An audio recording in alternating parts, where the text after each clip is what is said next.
ఒక ఇష్యూ జరిగింది, మీకు తెలుసు. ఒక అమ్మాయి తను ప్రేమించిన అబ్బాయితో కలిసి కన్న తల్లినే చంపేసింది. ఇంకా కొన ఊపిరితో కొట్టుకుంటుంది అని చెప్పేసి ముందుకెళ్ళి వెనక్కి వచ్చి మరి ఫోన్ చేసేసి చంపేయండి నాయన అని చెప్పేసి వాళ్ళు సపోర్ట్ తీసుకుంది.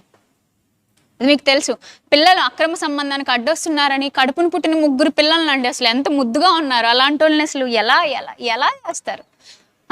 భర్తను చంపేసిన భార్యలు దారుణంగా భర్తను చంపేస్తున్నారు. అది కూడా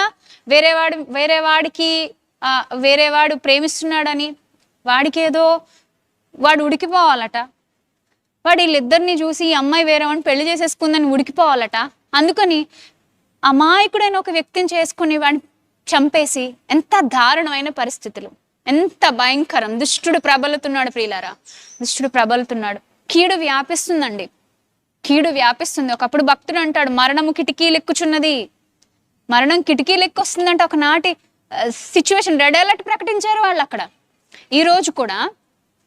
ఈరోజు కూడా ఆడపిల్లల్ని వేధించి భయంకరమైన స్థితిలోకి నెట్టేసిన సమాజంలో నుంచి ఇప్పుడు ఎలాంటి స్టోరీస్ మనం వినాల్సి వస్తుందంటే, మా చిన్నప్పుడు మేము కొన్ని స్టోరీస్ వినేవాళ్ళం. మా 6th class 4th class 6th 8th 7th ఈ ఏజ్ వరకు కూడా, లేదా ఇంకా చిన్నతనంలోనే అస్తమాను పేపర్లో కొన్ని వార్తలు వచ్చేవి. కట్నం తీసుకురాలేదని కోడల్ని కిరసనాలు పోసేసి కాల్ చేసిన అత్తగారులు విన్నారు మీరు? తర్వాత పురుగుల మంది ఇచ్చేసి చంపేసిన మామగారులు, భర్తలు. అంటే ఒకప్పుడు పాపం ఏం చేయలేక, ఎదిరించలేక, ఆ కాలంలో అంటే 70s 80s 90sలో వచ్చే సినిమాలు కూడా ఎట్లా వచ్చేవంటే, అత్తలు భర్తల పోరుతోటి ఇబ్బందులు ఎదుర్కొంటున్న భార్యల్ని చాలా దీనాతి దీనంగా వీళ్ళు ఇంత హీన స్థితిలో ఉన్నారని చూపించేవారు అప్పటి మూవీస్లో. భార్య ఏం చేయలేక అలాగే నించుండిపోయి ఆత్మహత్య చేసుకోవడమో, ఇలాంటి బలహీనరాలు ఇవిడ అన్నట్టు చూపించేవారు. బట్ ఈరోజు ఒకవేళ సినిమాలు తీయాలంటే ఆడవాళ్ళ మీద, సమాజంలో మెజారిటీ ఆఫ్ పీపుల్ ఎలాంటి వాళ్ళు పెరుగుతున్నారు అని సినిమాలు తీయాలి అంటే ఎలాంటి వాటి మీద తీస్తారు? జరుగుతున్న సిచ్యువేషన్స్ సరిపోతాయేమో కదా, సినిమాలు ఎందుకు అనిపిస్తుంది నాకు. ఇంకా అంత భయంకరమైన పరిస్థితులు మనం చూస్తున్నాం.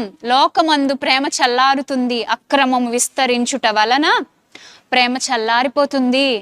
స్త్రీలో ఉండే సహజమైన గుణాలు, మృదుత్వం, మంచి సామరస్యం, ఇంట్లో ఎంతమంది ఎన్ని రకాలుగా ఉన్నా తను మాత్రం శాంతిగా సమాధానంగా ఉంటూ ఇంటిని కాపాడుకోగలిగినటువంటి తత్వం, ఎవరైనా కష్టంలో ఉంటే జాలిపడి వాళ్ళకి సాయం చేయడానికి చేయందించే తత్వం, దయాగుణం, ఆకలితో ఉందాం, అమ్మా ఆకలేస్తుందంటే అవతల వాడు ఎవరైనా పర్వాలేదు అన్నం పెడదాం అని ముందుకొచ్చే జాలిగుణం,